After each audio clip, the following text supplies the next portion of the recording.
नांदेडच्या लोकसभा निवडणुकीमध्ये 67 मतदान केंद्रावर ईव्हीएमचा घोळ।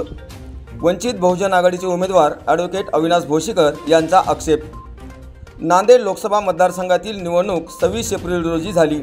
या निवडणुकीमध्ये काँग्रेस आणि वंचितमध्ये प्रमुख लढत झाली असून भाजप तिसऱ्या क्रमांकावर गेल्याचे वंचितचे उमेदवार ॲडव्होकेट अविनाश भोशीकर यांनी म्हटले आहे। भाजपने सरकारी यंत्रणेच्या माध्यमातून 67 मतदान केंद्रावरील ईव्हीएम मशीनचा घोळ केल्याचा आक्षेप देखील त्यांनी निवडणूक आयोग आणि नांदेडच्या निवडणूक अधिकाऱ्याकडे नोंदवला आहे। याबद्दल बोलण्यासाठी आपल्यासोबत आहेत प्रत्यक्ष नांदेड लोकसभेचे वंचित बहुजन आघाडीचे उमेदवार ॲडव्होकेट अविनाश भोशीकर। त्यांनी काय सांगितलं ते आपण पाहूयात। नमस्कार, मी शिवाजी कांबळे, SK न्यूज लातूर चॅनलमध्ये आपले स्वागत आहे। गेल्या 26 एप्रिल रोजी नांदेड लोकसभा निवडणूक पार पडली। या निवडणुकीमध्ये सुमारे 60 ते 62% मतदान झालं। या निवडणुकीमध्ये भाजपतर्फे प्रताप पाटील चिखलीकर, काँग्रेसतर्फे वसंतराव चव्हाण आणि वंचित बहुजन आघाडीतर्फे ॲडव्होकेट अविनाश भोशीकर हे 3 उमेदवार होते। ही तिरंगी लढत या मतदारसंघामध्ये झालेली आहे। आज आपल्यासोबत आहेत वंचित बहुजन आघाडीचे उमेदवार नांदेड येथील ॲडव्होकेट अविनाश भोशीकर। त्यांच्याशी आपण चर्चा करूयात। भोशीकर साहेब, नांदेड लोकसभा मतदारसंघाचे इलेक्शन कालच्या 26 तारखेला झालं। काय चित्र असेल निकालच्या दिवशी? नांदेडमध्ये काँग्रेस आणि भाजप हे एकाच टीममध्ये लढले, कारण काँग्रेसचा उमेदवार हा भाजपचाच बी टीम असलेला अशोक चव्हाणांचाच कार्यकर्ता होता।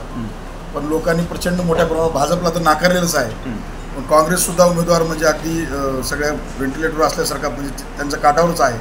भाजप आणि काँग्रेस एकत्रित लढली आणि थेट लढत वंचित बहुजन आघाडीसोबत झाली।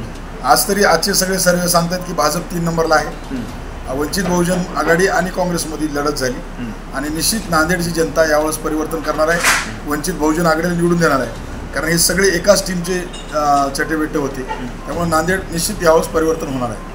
नांदेडच्या इलेक्शनमध्ये यावेळी काही प्रकार घडले। रामतीर्थमध्ये एकाने कुऱ्हाडीने ईव्हीएम मशीन फोडली आणि दुसरी गोष्ट अशी आहे की किमान 67 मतदान केंद्रावरच्या ईव्हीएम मशीनी खराब झाल्या। या कारणास्तव त्या मशीनी बदलण्यात आल्या। हा काय घोळ आहे? काय तुमचं काय मत आहे याच्याबद्दल? आम्हाला प्रचंड मोठा संशय आहे, कारण मीडियामध्ये ज्या पद्धतीनं भाजपला 1 नंबर दाखवण्याचा प्रयत्न चालू आहे ते आम्हाला कुठेतरी संशय आहे की परत भाजपला ईव्हीएमच्या द्वारे त्या ठिकाणी 1 नंबरला आणण्याचा प्रयत्न होऊ शकतो। जिल्हाधिकाऱ्यांनी कुठलीही सूचना न देता 67 ठिकाणी वोटिंग मशीन खराब झाल्या।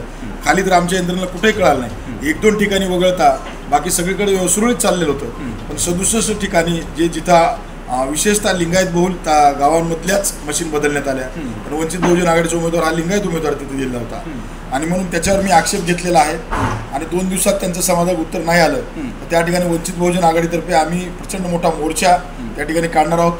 त्याचबरोबर आम्ही मुख्य निवडणूक आयुक्त दिल्लीला सुद्धा त्याची तक्रार नोंदवणार आहोत। याच्यामध्ये आम्हाला कुठेतरी यंत्रणेवर संशय येतोय। भाजपचा उमेदवार पूर्णपणे 3 नंबरला असताना त्याला इंजेक्शन देण्याचं काम बहुतेक यंत्रणा करते असा माझा आरोप आहे।